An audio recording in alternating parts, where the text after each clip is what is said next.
Good morning, freaks. Today is a really good day because it might actually rain for the first time in like 2 months, and I'm sick to death of 40-degree days over and over and over. It actually makes me want to cry sometimes. But today we're talking about something a little bit different because I did something recently that I think might have drastically improved my life.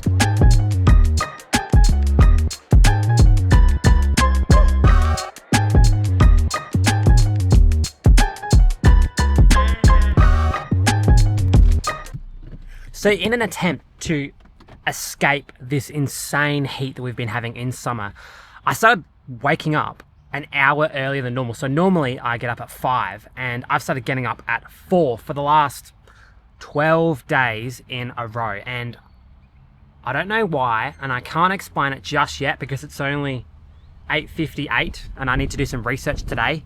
But I feel so much better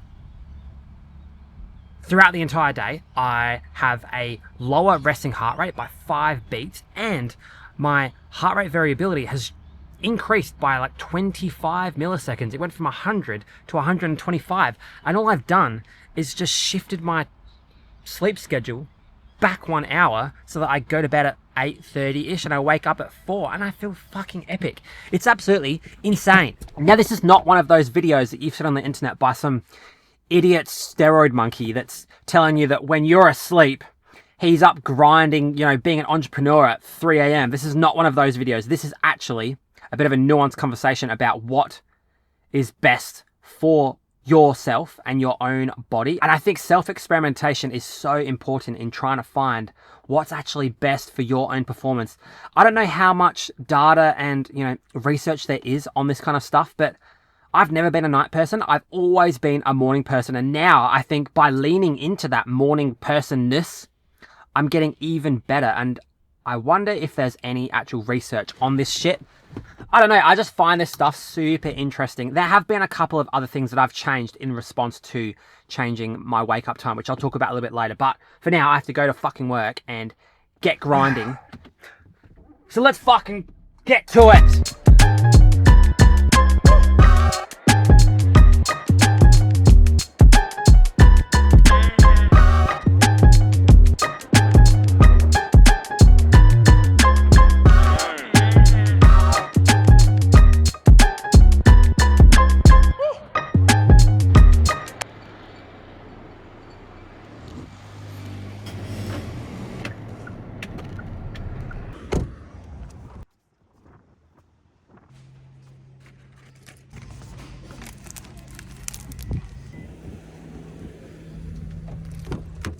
These are so that when I ship some hats, I can write some motivational quotes on here to get you fired up when you get your purchase. Fuck yeah.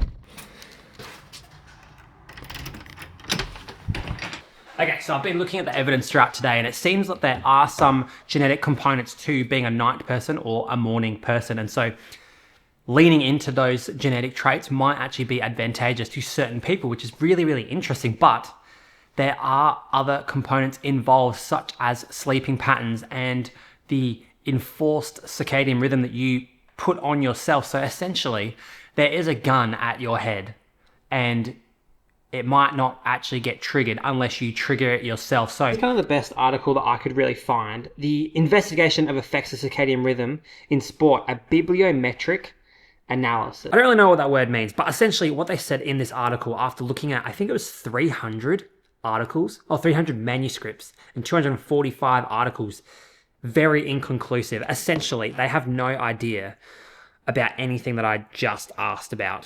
They understand the process of when peak performance would be, but they don't know what genetic differences do and if they play a role in when that peak performance is, or even HRV and heart rate and day-to-day variability of how you actually feel depending on your circadian rhythm. There's a lot of complete misses in terms of the literature for this topic, which is really cool. We need to get on top of this. And we did actually cover this article a couple of weeks ago. Essentially, heart rate and athletic performance is much better at the end of the day, but this study has a lot of flaws, and realistically, we need to understand more about the genetic factors and if you can actually play with that to improve your performance. In this article and others, they talked about how you can match your performance in that theoretical PM slot in the AM if you are well trained in that area. So that kind of negates that point. What I would love to see would be a study on people who are night people or morning people, and then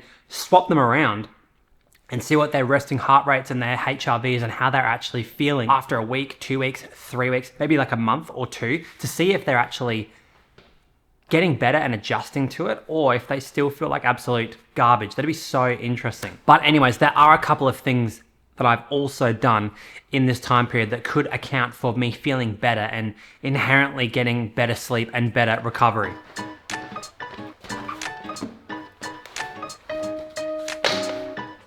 Well, I have recommenced a bit more training volume in the last 4 weeks, which could account for this drop in resting heart rate and HRV and overall just feeling a lot better, because my heart rate was already elevated from being unfit. And so as soon as I start to get into this nice rhythm of training consistently in the mornings, it might just be helping to kickstart my fitness and just getting me one step closer to being a freak of nature once again, because I was at one point, I promise.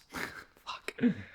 I definitely wasn't. But also, because I'm training a little bit more, it means that I'm just burning off more energy, and it's more likely that when I get to the end of the day, I'm just going to be cooked and I'm going to get a deeper, better sleep than when I've just been sitting around stressing out about not being able to exercise and then trying to go to sleep after I've basically done nothing all day. It makes a lot of sense that now I feel much better because I'm training more, sleeping more, or sleeping better, and training. Another thing that I'm doing to help get this routine locked in and me feeling good on this routine is that as soon as I wake up, I'm pretty much going to the toilet, having breakfast, drinking like half a liter of water, and then getting into whatever exercise I need to do for that day. And so that routine is just implementing this really, really good circadian rhythm change in such a short amount of time. The thing is that I've also changed the way that I eat. I've not only shifted everything to accommodate for this change in the day, but with my dinner, I've been eating 2.5 hours earlier than I normally would. So even though I've changed my whole day by 1 hour, I've made my dinner really, really early, like 3:30. And what that means is that I have way more time to digest before I actually get to sleep, which means that my body can just focus on resting rather than digesting this massive meal that I had right before I go to sleep. And I actually think that there's some secret hack in this, smashing your dinner out earlier and earlier in the day, so that when you get to the time when you need to go to sleep, you're not digesting anymore. Everything's kind of pushed through. Like the first thing that I do when I wake up in the morning is immediately go to the toilet and do a number 2 because it's already digested and ready to go. And it's like, bang, smash that out onto some more food, and it's just a much better rhythm. That is a hot tip, but that is all I have to talk about today. Start waking up earlier. It'll do you some good, or it might not. I don't know. I don't know what genetic, phenotypes you actually have. But anyway, it's an interesting topic, and I want to hear what you guys have to say in the comments below. Peace out. See you later. The website is coming soon. Actually, it's already here. If you follow me on Instagram, you would know, and you could have already bought something. So go follow me on IG. See ya.